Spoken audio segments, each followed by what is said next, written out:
Hello, everyone. I am super excited to have Christian Henderson with us tonight. Christian is actually one of my oldest friends in the United Kingdom. When I met him as a PhD student that had moved here to be with her ex-partner. Well, I mean, he was my partner then.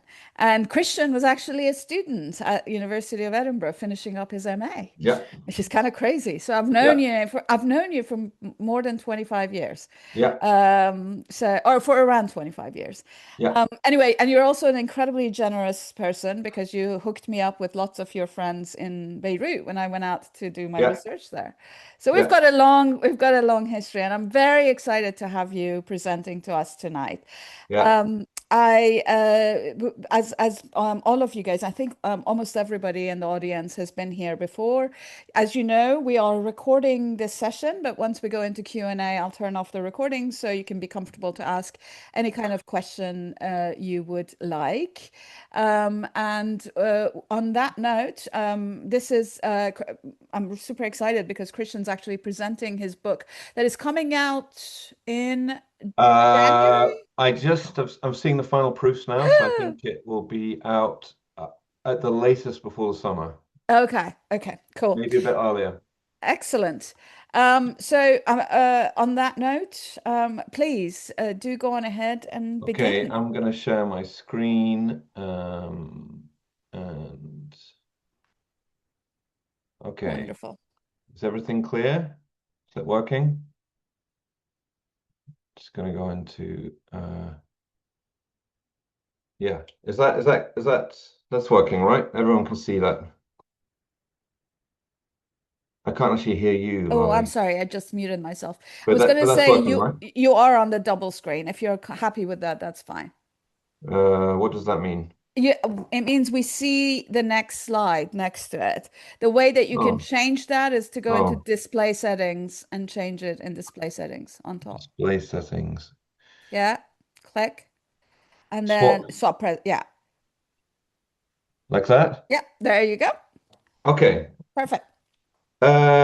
Well, good evening, everyone, and thank you for joining this online talk. It's a real pleasure to be here. I will be doing my first book talk. So this is the first time I will be talking about my book, and the book is not out yet, but it will be coming out with Cambridge University Press. As I mentioned, maybe, hopefully, at the latest by next summer. And this is the first time I've actually kind of gone through the whole book and prepared a kind of talk on the basis of the book. And I've elected to discuss the whole book, so kind of gone chapter by chapter, which may be ambitious. It will mean that we're covering quite a lot of ground. But let's see how we get on. If there's anything that's not clear or you want to kind of ask me about, please take note and we can discuss it in the Q&A.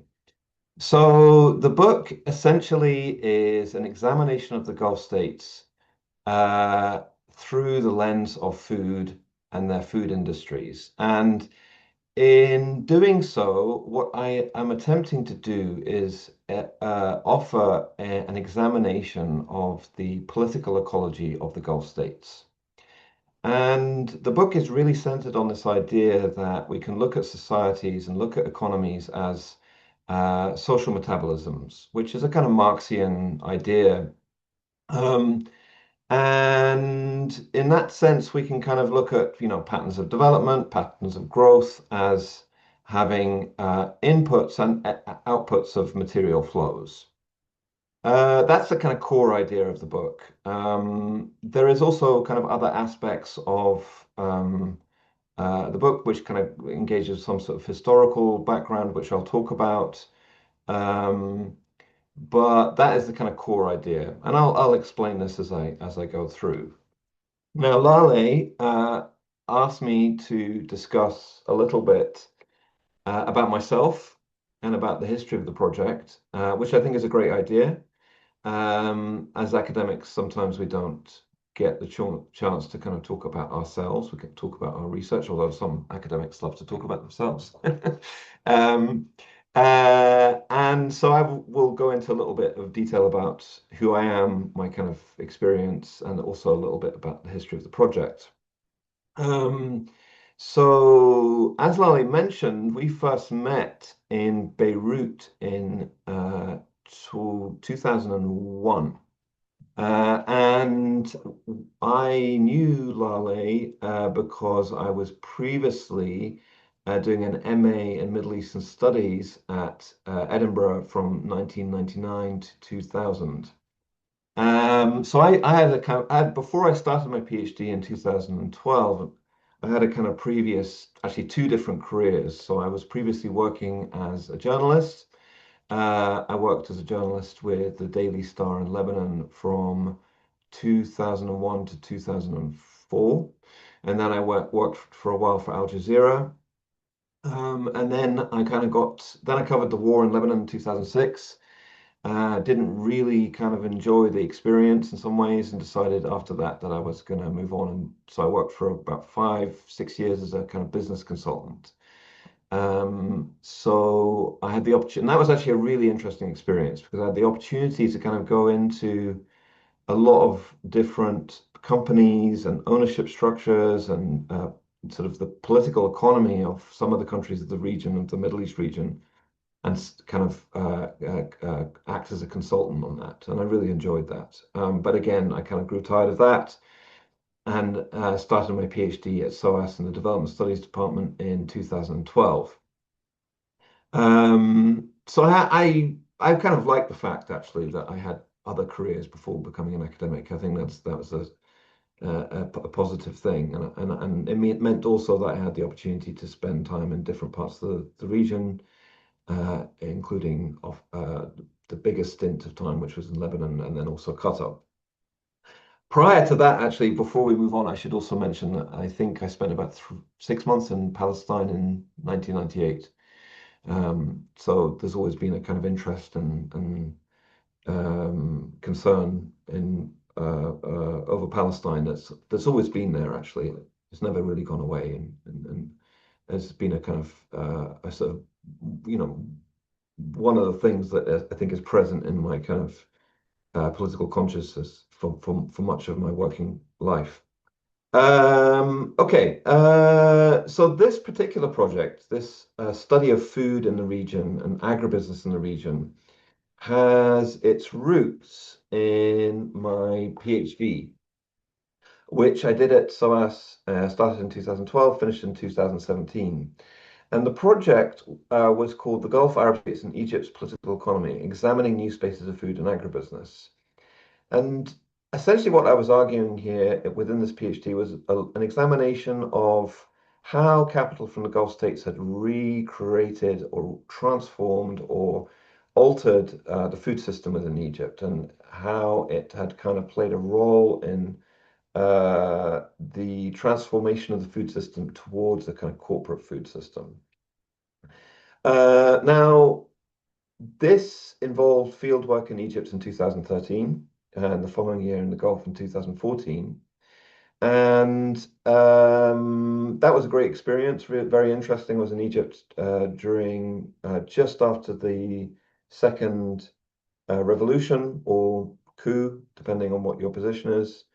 Um, and that was quite an interesting time to do field work. I spent about 4 months in Egypt during a period when there was a kind of transition phase.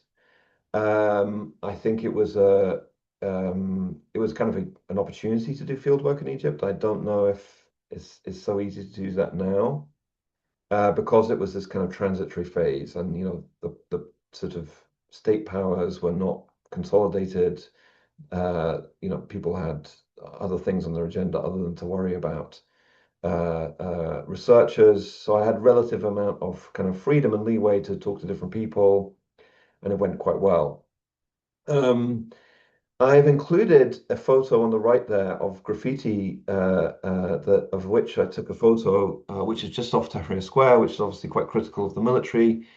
And I was just kind of looking today actually for photos of my field work, and look, I have quite a few pictures of these graffiti, and I realized that it's almost certain that none of these none of this artwork still exists. I'm sure it's all been erased. But nonetheless, this was the kind of mood in Egypt when I was doing my field work. And then in the Gulf states, I did field work in the UAE and also Qatar.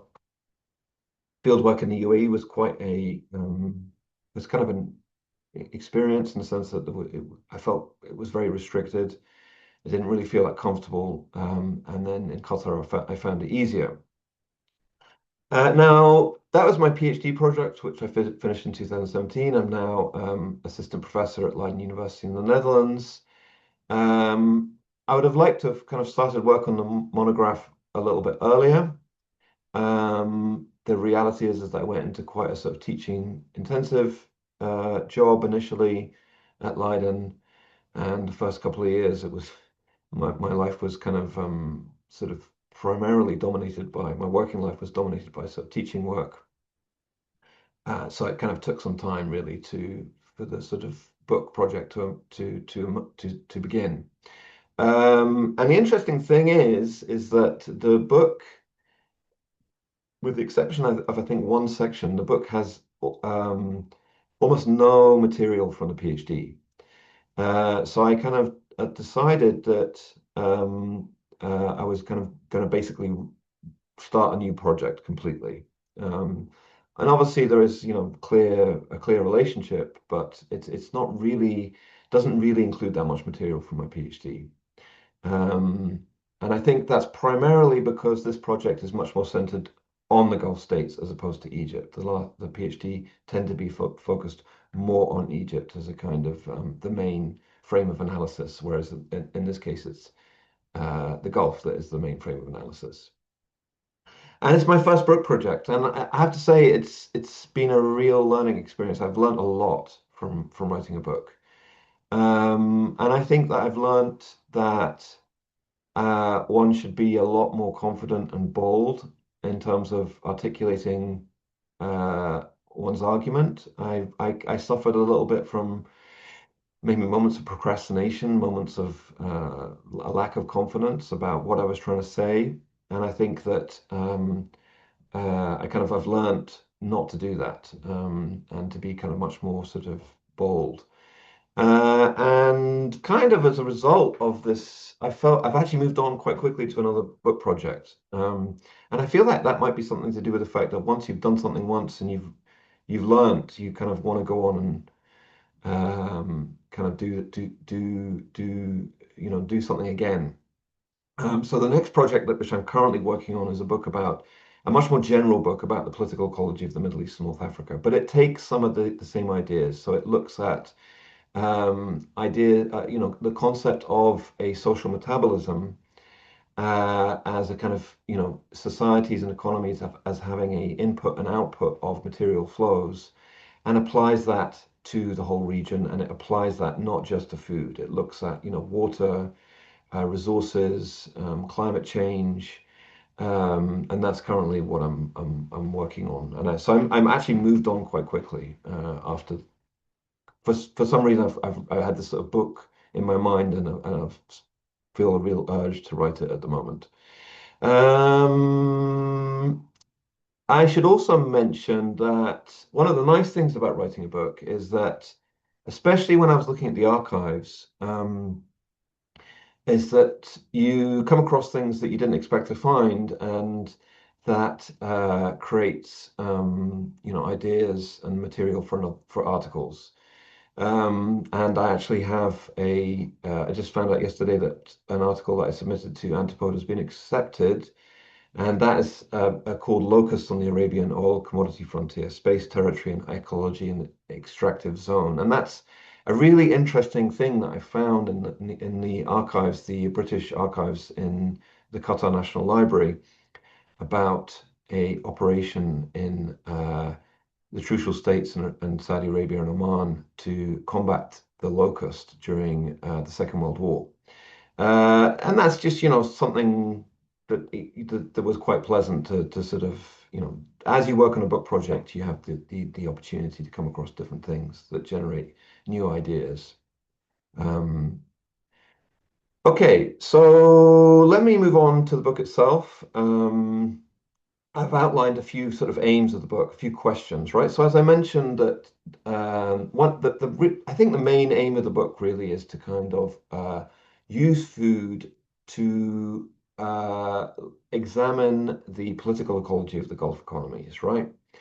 And I mean by that that the growth, development, consumption of the Gulf region is, when you look at food, almost entirely dependent on other places. So you could kind of argue, really, and I borrow this term from a book called Inverted Minds, which is about resources. You could argue that the Gulf states represent inverted farms. So when you look at these kind of skylines and rapid these histories of rapid urban development, you could look at buildings and the built environment, but you could also imagine and argue that these are inverted farms because food is so central to these economies. I mean, it's central to all economies, but this is also a manifestation of tourism, of consumption, the way in which restaurants and the consumption experience in the Gulf is so sort of central to the to the built environment. So the Gulf states rely on food imports of at least 80%, maybe 90%, varies from state to state. Oman, I think, is the kind of has the lowest dependence on imports. Other countries, such as Kuwait, is maybe 90%. Um, and the question, therefore, is well, what is the if this is representative of a social metabolism, of a kind of material flow that of resources that come into these economies. What is the environmental load, right? So the Gulf economies clearly benefit. They clearly rely on this import. But who pays the price and what pays the price of that? Who carries the environmental load? And I argue that other societies in the region and also elsewhere pay their export of resources in terms of food often kind of constitutes a loss of value in different ways and a process of entropy. And I think in order to kind of take that into account, we'd have to sort of accept that, contrary to sort of how mainstream economics sees these things, food trade is not circular, right? In the sense that it is entropic. And I think this really goes back to a kind of Marxian idea of the metabolic rift, in the sense that once food is taken from the field to the town, then you have a rift in the natural metabolism. And that's exactly what's taking place here. In fact, that's what's taking place in all processes of food trade. There's nothing necessarily unique about that. But what I do think is unique about the Gulf, well, not necessarily unique, but particularly striking, is the extent to which they rely on imported food. So that kind of creates this very extreme relationship, I think. So yeah, I use this term inverted farms to describe the Gulf economies. I also argue that, if we look at this pattern, this relationship of trade, we can argue that the Gulf economies have a kind of core status, and I'll explain why I think that is in coming slides. And they have their own periphery, right? And I think in that sense, there is a kind of, this tracks other patterns within the global economy, in the sense that we are moving more towards a more complex kind of organization of core periphery relationships across the global economy. The other aim of the book is to kind of look at the sort of this question of new actors in the global food system. So there is this debate within food regime theory, which kind of questions the consequence of kind of new emerging economies that are kind of tend to be led by the state, what consequence they have on the current food system. So, for those of you who are familiar with food regime theory, there is this notion that the first food regime was the colonial food regime, the second food regime was the kind of US and EU-led grain food regime, which exported grain, and then there was the corporate food regime, and then you have this kind of question mark. Is it still a corporate food regime, given the level of kind of state-led capital? So I kind of look at this question and engage with it and try and, get beyond, I suppose, this just treating the Gulf as a case study, but using the Gulf as an example of a new actors within the global food system, and it also engages a little bit with this notion of multipolarity, right? Is this a kind of does this represent a kind of the breakdown of Western hegemony, I think? And I'll explain my answers to some of these questions later on. The other thing that I'm interested in is this notion of international food trade, right? So um, there's been a huge growth within international food trade over the last 20 years, from by 350%, right? So from one point up to it is now 1.7 trillion. Although I think the figures now for 2025 are even higher, maybe like 2.3 billion. Um, and this is obviously, in my opinion, it represents a kind of process of larger, more bigger economies essentially buying up more of this internationally traded food at the expense of other economies, right? So increasingly, you can observe a kind of pattern of, uh, the haves and the have-nots, the stuffed and starved idea that some societies are really struggling with food insecurity, and other societies are kind of, able to acquire more and more of this internationally traded food. And this growth in internationally traded food also raises a whole lot of other questions, right? In the sense that the whole kind of liberalization of agricultural markets under neoliberal reform has basically facilitated this stress on export markets has really enabled kind of larger economies such as the Gulf to buy up this food on international markets. So what does that mean? How can we look at that in the Gulf and kind of draw some conclusions about this? And just to kind of give you an idea of what I mean here, this is a chart that I find quite interesting, and it's basically shows those countries around the world that are in kind of in deficit or in surplus. And you can really see that the Middle East and North Africa is a real zone of import dependence. That's in the red there. Those are the countries that import 75% or more of their consumption. And then you can see that there are other countries around the world, such as the United States or Russia or Black Sea, Latin America, Brazil, Argentina, which are exporting food. And I think this is really important to kind of understand the Middle East and North Africa as economies that have this characteristic. But I think the other thing that I would push back, the thing I would push back on here a little bit is this notion that there is a kind of shared problem within the Gulf, within the Middle East and North Africa, within the Arab states that, on the basis of the fact that they are all import dependent, on the basis of the fact that they shared some arid or environmental characteristics, you'll sometimes see that stuff, or the even sort of cultural kind of ideas, that there is some shared problem amongst the Arab states in terms of food insecurity on the basis of this import dependence and also other kind of characteristics.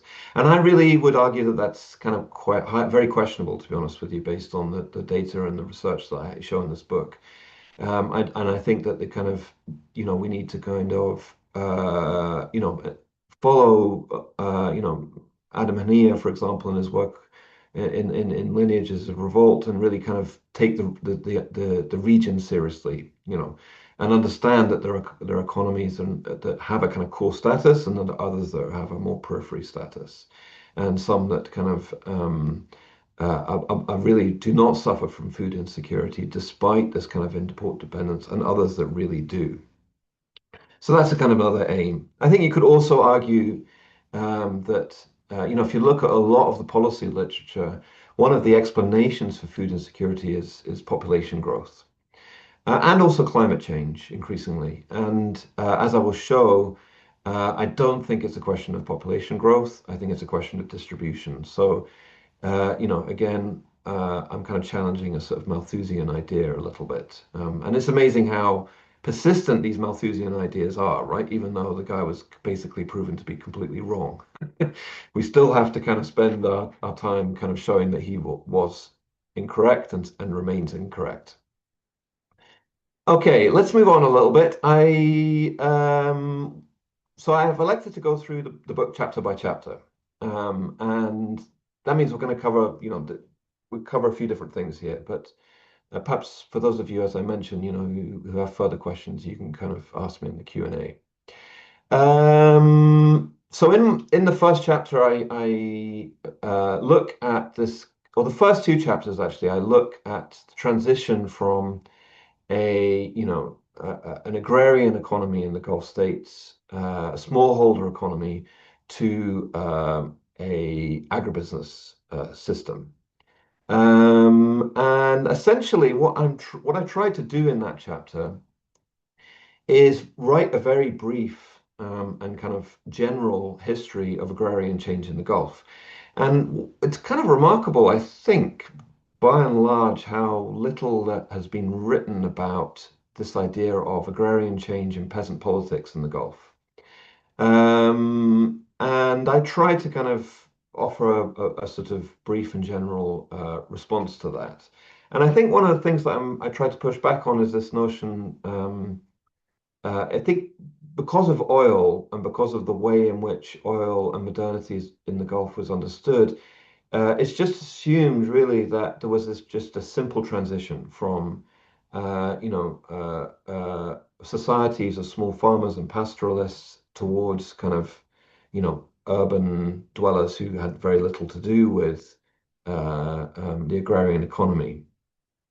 And I try and push back on that and argue that actually this transition was deeply political, and there were moments of peasant politics in different ways. And actually, these new states, or the states that were kind of undergoing moments of oil-based state formation, did negotiate with peasant politics in different ways. And I think one of the kind of key things that they had to do was contend with the fact that the oil-based development was highly uneven. And this created kind of concerns and anxieties about the stability and security of Gulf monarchies. And I think one way you can look at that would be to look at the kind of sources of urbanization in the region. And you can find lots of discussion about the fact that the rapid processes of rural to urban migration that was kind of impelled by oil development led to the rapid growth of kind of semi-informal areas around cities like Riyadh and Kuwait City. And I think the Gulf monarchies were quite anxious about this. And I'm referring here to really sort of the 1960s onwards. And so what they tried to do was put the brakes on this a little bit by then pumping money into the smallholder sector. This was very short-lived, right? In the sense that it was really just about slowing the process of rural to urban migration down, and trying to sort of maintain the farming sector, the agrarian economy, for a little bit longer. Because in the end, what they ended up doing was introducing policy that kind of was contradictory, because they pumped money into the sort of small farming sector. They provided all kinds of subsidies and loans. But they also facilitated the rapid growth in import of food. And the two things, cancelled each other out, or actually the imported food cancelled the small farming economy out. So, but there is this kind of, I do think it's kind of this interesting history there about this kind of this transition. And I do try and emphasize that there was a kind of peasant politics taking place during this period. And of course, the best example of that, or at least an example of that um, of the risk of instability and insecurity during this period in terms of peasant politics, would be obviously the Dhofar Rebellion. So I have a kind of section on this. And I think that's a good example of how this kind of uneven development uh, uh, created sort of these types of politics, because obviously some of or many of you will know that the Dhofar Rebellion was led by people who had to migrate from Dhofar and go and work in these new emerging economies in places like Kuwait, where they were very influenced by Arab nationalism. Um, and also, Dhofar was, basically a kind of subject to sort of just pure extractivism by the Sultan. And that created this kind of rebellion that was a real threat to empire during this period, and was eventually subdued. So and in this chapter, this is one of the main aims. I try and kind of argue that there was this political process that was kind of very linked to the rural economy, um, and that was kind of part of the transition. So in the next chapter, I then move kind of show that this smallholder sector, which was quite diverse in some ways, right? In the sense that you had a huge pastoral sector amongst the Bedu of the region, but also elsewhere you had kind of terraced agriculture, settled agriculture, which there was kind of which was remarkably successful despite the difficult conditions. That was all sort of swept away eventually by oil. And then you had the kind of this new phase where um, land and water became the basis of a kind of a new phase of capital accumulation for the region's capitalist class. And that led to the capitalization of agribusiness companies that are still around. So if you look at a company like Savola, which is really well known, or Almarai, they all had they all began really in the sort of 1970s onwards, and they all were assisted by the state, who allocated these companies big areas of land where they could produce food domestically within the Gulf states. And one of the most extreme examples of that, which I write about in the chapter, the sort of second historical chapter, would be the attempt to become self-sufficient in grain in Saudi Arabia, from sort of the late 80s onwards, or sorry, the early 80s onwards. And that essentially involved the Saudi government allocating areas of land and the water that lay beneath it, right? Because Saudi Arabia is, and much of the Gulf, may be arid. There's very little rain fall. There's not much surface water, but it's relatively rich in groundwater, or was. So they allocated areas of land, and they were allowed to pump water, fossil water, non-renewable fossil water, up from underneath the ground to irrigate these plantations of grain, but also cattle feed such as alfalfa. And to stimulate this, they set a buyback price, or a sort of the government bought back wheat from farmers at 6 times the international market price. And at some point, as a result of this, I think Saudi Arabia was one of the sixth largest grain producer in the world, or something. And this essentially allowed, for those of people who were allocated land and the water that lay beneath it, all of whom were either princes or connected to princes in the royal family in Saudi Arabia, this offered an incredible opportunity for enrichment. Um, and there's no clear figures, but the sort of one estimate suggests that, around 80 billion was spent on this subsidized grain production in Saudi Arabia. And on the left, you can see um, the kind of the phase in which this grain production took place, from sort of early 1980s up until sort of the late 2000s. And eventually it was phased out, right? Because it was just essentially fiscally extremely expensive, but it was also destroying these groundwater aquifers. And then it led on to the next phase in the kind of development of Gulf agribusiness, which was an emphasis on external production, right? That's where you have the whole land grab phase coming in because people, these governments decided we're destroying our aquifers, we're spending all this money, we need to move this offshore. And it's quite an interesting period in the sense that they were producing so much grain that they actually ran out of space, ran out of places to put it. And so what they did was that they would offer it as food aid. And one of the countries that Saudi Arabia gave food aid to in the 1980s was Ethiopia.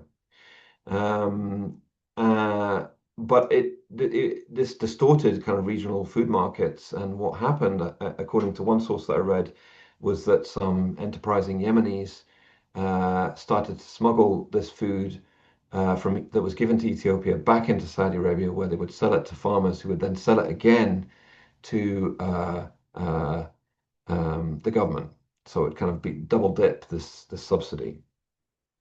Saudi Arabia is the most kind of, extreme example of this, but this kind of pattern of subsidizing domestic farming happened elsewhere. It also happened in the UAE. And, the story is pretty much the same. It was, really damaging to aquifers, drained aquifers. We don't really know how much water was consumed. And often there was actually too much food during this period. Many stories of food having to be thrown away or dumped on other markets because there was just so much. But that was kind of a key moment, really, in capitalizing these Gulf agribusiness companies that now actually, still present today. Big major groups such as Savola or Al Marai or there are, you also have in a different way, maybe Americana in Kuwait. These are all names that are quite well known. Okay, let's move on to the next chapter, which is a chapter where I look at food security. First, so, for anyone who's spent any time in the Gulf, it's, well, I was quite struck, I am quite struck by how often there are references to the notion of food security. It comes up in, lots of references to government policy briefs. There are lots of conferences about food security. In the UAE, I don't think there's a ministry, but I think there's an office that deals with food security. It's quite, and it's in a way I find it quite interesting that, for a region that doesn't necessarily make some aspects of its policy that public, food security is a really, really openly discussed issue. And I think that's quite interesting.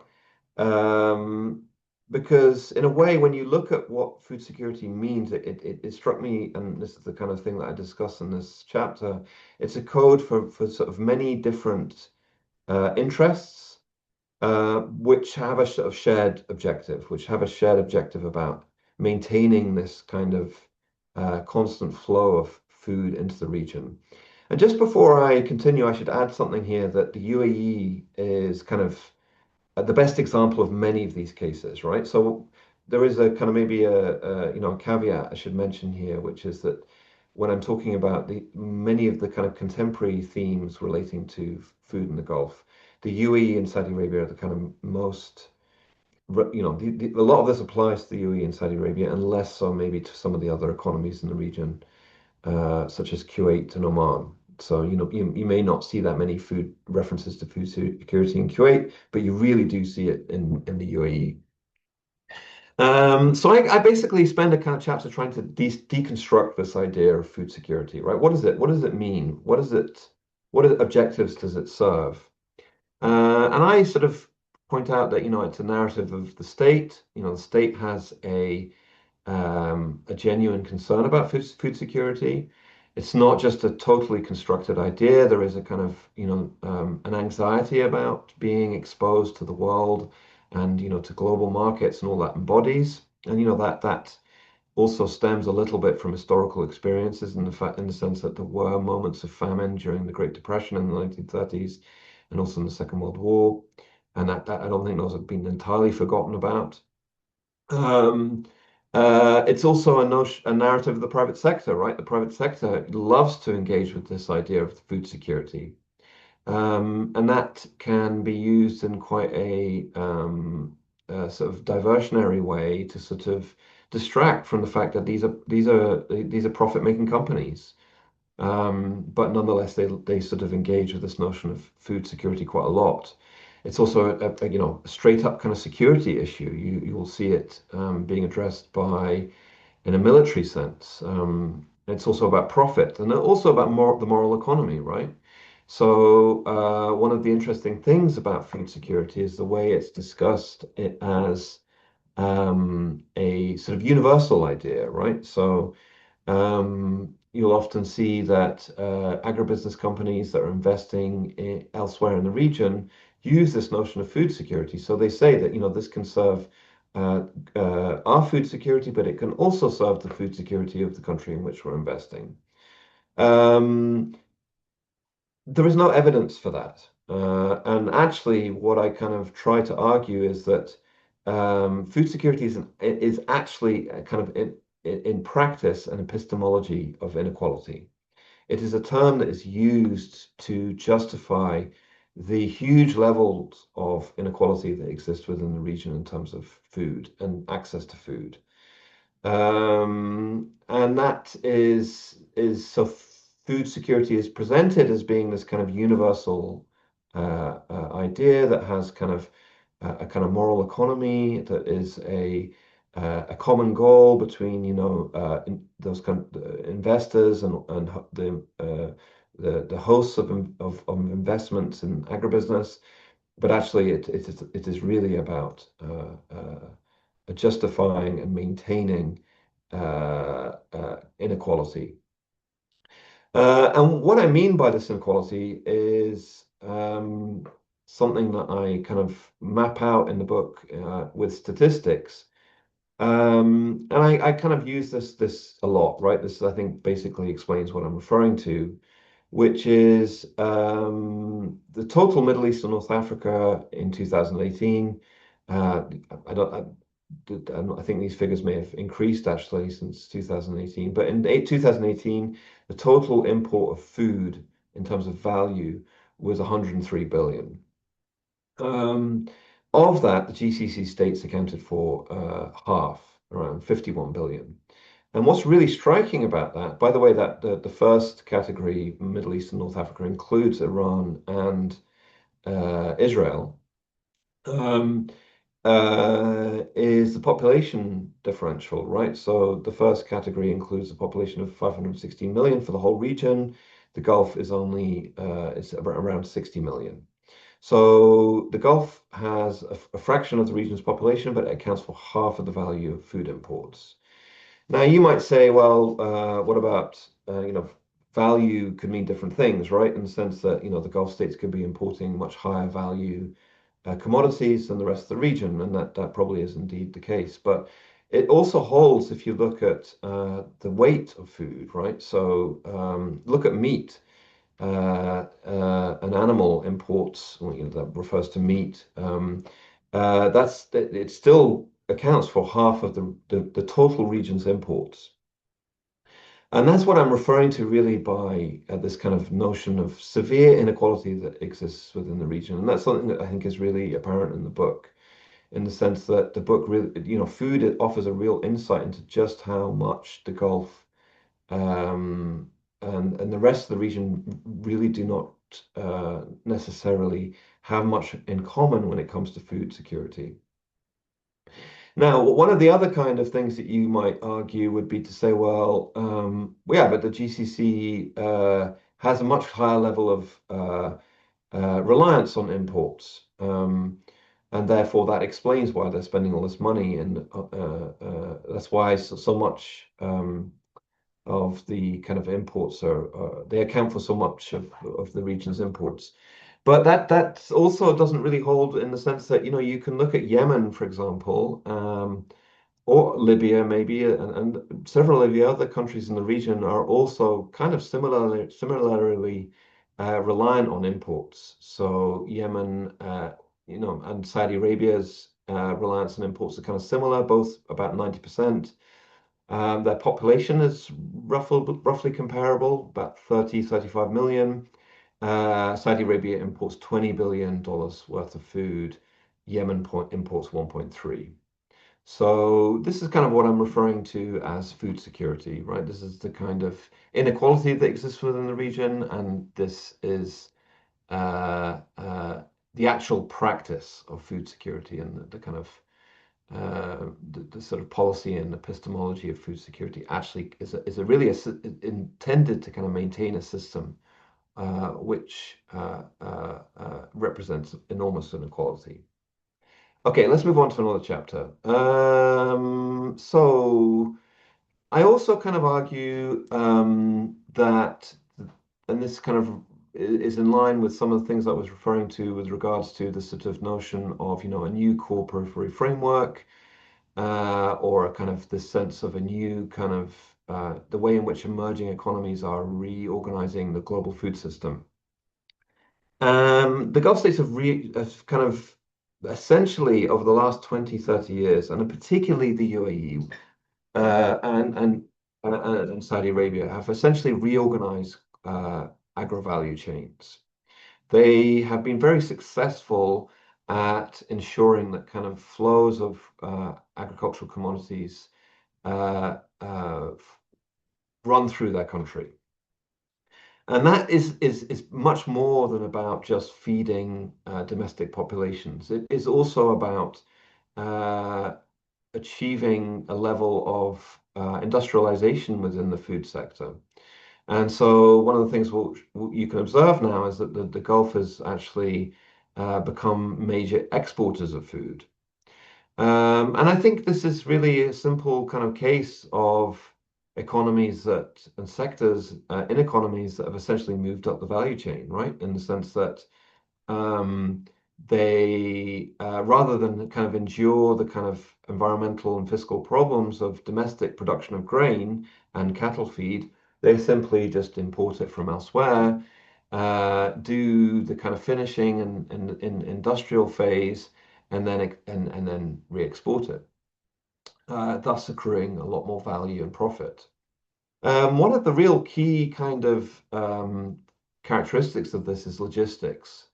And what is really striking about a lot of these value chains is that they are really dependent on logistics. And I think in that sense, certainly when we come to the UAE, other countries have tried to emulate this, but are less successful because the UAE really has kind of sort of first mover advantage, I think. Um, uh, they are able to just kind of ship and plane a constant flow of commodities in from not just the Middle East, North Africa, but also, India and Pakistan and further afield. And so you can see in the export, the Gulf economies within the export figures of agricultural commodities from other countries in the region, and also in, parts of Asia, the Gulf represents a significant portion. So I think from India, it's something like 20% of 20 or maybe actually less than that, maybe about 10% of India's exports are accounted for by the Gulf economies. And this has really allowed the Gulf economies to develop a sort of processing and industrialization policy, particularly the UAE and Saudi Arabia. Um, so that's kind of what I refer to as a sort of a new geography of food. Um, and here you can see what I'm referring to as the kind of fact that some of the Gulf economies are now major exporters of food. I mean, if you look at the UAE, exports of food in the region, which is kind of remarkable, given the fact that there is very little kind of comparative advantage within the UAE. There's no, it doesn't have, any arable land at all. But nonetheless, it has been able to achieve, the largest value of food exports in the region, ahead of, much more traditional agrarian economies like Morocco and Egypt. And I think if you look at the specific, you observe that, right? So One of the kind of classic examples of this of moving up the value chain would be milk, um, in the sense that these economies, particularly UAE and Saudi Arabia, have invested very heavily in big dairy herds. Dairy is an incredibly water-intensive activity. Each liter of milk consumes something like 1,000 liters of water. But they deal with that by essentially importing cattle feed, alfalfa, from you know, a number of different places around the region. And as a result of that policy, Saudi Arabia and the UAE now have the largest dairy exports combined in Asia and Africa. Al Ghurair company in the UAE has a similar kind of tactic. It accounts for 3% of global sugar production. The UAE is the largest cooking oil exports in the region. And what's interesting is that here you can kind of really see the sort of core periphery relationship is that the UAE is now the biggest source of um, food imports to countries like Sudan and Yemen. And in some cases, you can even see evidence that Sudan has a big sugar industry, for example, that it exports raw sugar to the UAE refines it, and it exports the refined sugar back to Sudan. And I think one of the things I'll mention in the conclusion, but what is apparent here is that this is really the result of kind of, a state-led economic development in a region where, the more traditional agricultural producers have been really subject to kind of liberalization in a way that hasn't really enabled them to develop their industrial sectors. So I think that's really something, the phase of neoliberalism that took place within, Egypt and Tunisia and the other kind of agricultural economies in the region really essentially designated them as kind of redesignated them, I think we could say, as kind of sources of raw commodities, and the Gulf has really benefited from that. Okay, let's look at land enclosure. So there's another chapter in which I look at land grabs, which I think some of you will be quite familiar with this phenomenon of countries like the Gulf and also elsewhere of acquiring offshore plantations is how I describe them, which are sometimes referred to as land grabs. And these projects are primarily located and I look at the land. For this data, I base a lot of it on the land matrix. Because there are all kinds of problems with the data, so I just decided essentially to use one single database, um, and kind of also declare that there are some problems with this data. But I think it's fairly clear that Egypt, Sudan, and Ethiopia are the most common sites of these kind of land grabs in terms of agriculture. But they also exist elsewhere, right? So you can also find them as far afield as Arizona, California. Uh, Saudi investors are growing cattle feed in the desert of Arizona and importing it back to the Gulf states. And also, obviously, another big location is Ukraine, the Black Sea region, which is a very significant kind of region in global food production. Saudi Arabia and the UAE are the largest investors. Again, no surprise. Kind of the theme of the book is that these two countries are really the sort of leaders of this field. And I think one of the interesting things about these projects is that they are incredibly variegated in the sense that there's a lot more going on often than just food production. These projects often embody politics on different levels. So one of the things that I look at in the book would be Toshka in Egypt, which might be familiar to some of you. Timothy Mitchell wrote about it in his book, Rule of Experts, and that initially received an investment from Walid bin Talal, the Saudi prince. But I don't think Walid bin Talal was that interested in farming. I think he was much more interested in trying to curry favor with Hosni Mubarak, who then kind of gave him access to lots of different state assets, such as the Egyptian Film Archive, that were being privatized. And that's I think maybe that was on so these projects also embody a form of politics that is often about much more than food. The other interesting thing about this is that some are successful, right?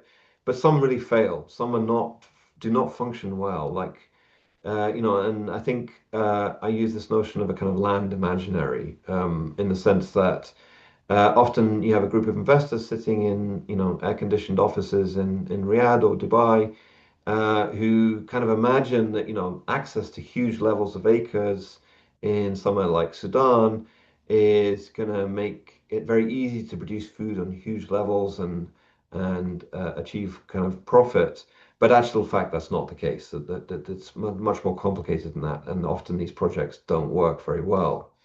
Um, and I think that I argue that irrespective of all of these different agendas and these different characteristics of these projects, all of them embody violence. So it doesn't really matter if a project fails or succeeds. It still has the same kind of process of dispossession, of violence, of enclosure, irrespective of the different practices that take place or the different kind of ways in which this land is used.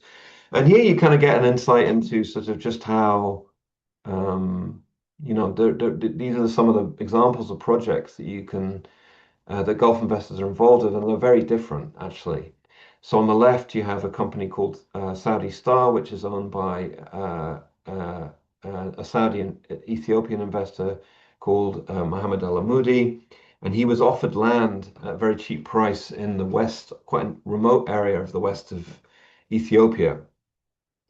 The project had to kind of ethnically cleanse the indigenous people who uh, owned the land, and in doing so, it kind of triggered this sort of this kind of mini civil war, because the local people obviously fought back, and then government troops were sent into the area, and the project completely failed. So it resulted in a great deal of violence, but it didn't succeed. I think maybe.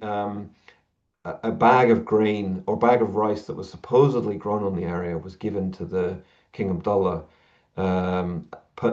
personally, but it didn't actually succeed in producing anything. But nonetheless, it was an extremely violent process. And then you have another very different example, which is a farm in Romania owned by a company called Al Dahra from the UAE, which was extremely productive, and has produced huge amounts of cattle feed. And this is on an island in Romania on the Danube, and essentially they efficiently kind of produce cattle feed and then put it onto barges down to the port where they send it back to Al Dahra, where they give it to, indoor dairy farms in the UAE. And the interesting thing about the project is that it was previously a collectivized farm under communism. And the other interesting thing about the one in Romania is that it is the largest recipient of EU agricultural subsidies in Romania. So, this kind of this there is always a subsidy, right, when it comes to farming in different ways. Um, and then the other example on the right there is this, I think it's Al Marai who started growing cattle feed alfalfa in the Arizona desert, and has been subject to all kinds of kind of objections. But in the same, what's interesting about that project is that it essentially takes exactly the same model that was initiated in the 1980s in Saudi Arabia and takes it to Arizona. And in that sense, I think, one of the things that you can observe here is this kind of never-ending process of kind of frontier expansion, in the sense that, once water has been drained, there is this kind of relocation, and there's always somewhere to relocate to where you can kind of uh, um, uh, you know, pre mine water and use it to grow something like cattle feed. Okay, the last chapter in the book kind of takes a different approach, and it looks at the kind of politics of consumption. And I look at the way really in which food and consumption has a political characteristic. and I look at it in different ways, right? So one of the things I kind of sort of explore a little bit is this notion that malls and supermarkets are kind of quite important spaces within the Gulf states because they can convey different themes, different ideas. It's one of the only places in which the different communities who live in Gulf cities kind of come together. And I discussed that a little bit. And one of the things I discussed, for example, is, the way in which the moral economy of food is often manifest in those types of spaces. So, I look at, for example, a case where after the Abraham Accord, Israeli produce appeared in the UAE, and there was kind of Israeli and Emirati flags over adjacent to this produce, and also look at the way in which the Abraham Accords actually features, this notion of shared knowledge that we can kind of that Israel is a kind of expert, so-called, in producing food in a similar climate as well. There's often that language. So I also look at the way in which in this chapter, states kind of use food to pursue visions of technopower. So one of the common kind of dynamics about food in the region at the moment is this idea that we can kind of extract food from its kind of social, ecological foundation and essentially desocialize it and move it inside into kind of vertical farming, which is the picture you see on the right there. And these are very sort of techno-political ideas. That you can also see themes of citizen upgrading, the idea that we need to encourage our citizens to waste less, to be healthier, to lose weight. And also, there is this notion of nationalism as well. And that's something that I found quite interesting, is the sense that in Qatar and the UAE, there is an attempt to create a national cuisine, or promote a national cuisine. Yeah, also at the same time, there is this kind of, satisfaction and sort of enjoyment of it, the fact that these are very global places in terms of cuisine. I also argue that these that social movements use food as an arena in which they can kind of articulate politics and ethics. And I use the example of the boycott, and the fact that the boycott has clearly been quite successful, or at least it seems to be quite successful, on the basis that we see companies often announcing that they're struggling as a result of the boycott. There's lots of anecdotal evidence to suggest that people are no longer going to McDonald's and Starbucks, and that there's even examples where new restaurants are emerging that are kind of fast food restaurants, but are not brands from the West, to kind of fill the market.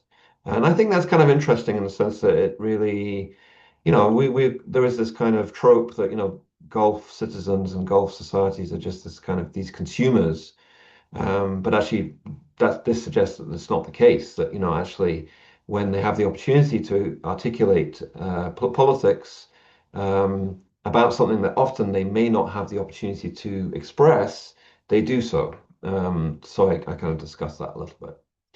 Okay, so just to kind of conclude, so yeah, I mean, basically my argument really is that the Gulf has achieved growth through displacing ecological load onto other societies, and other, other kind of parts of the regional economy in different, or the regional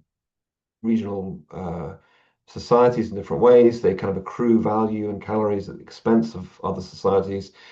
And you might say, well, what about the value of exports? Don't these other, doesn't Egypt, for example, make money out of exporting food to places like the Gulf?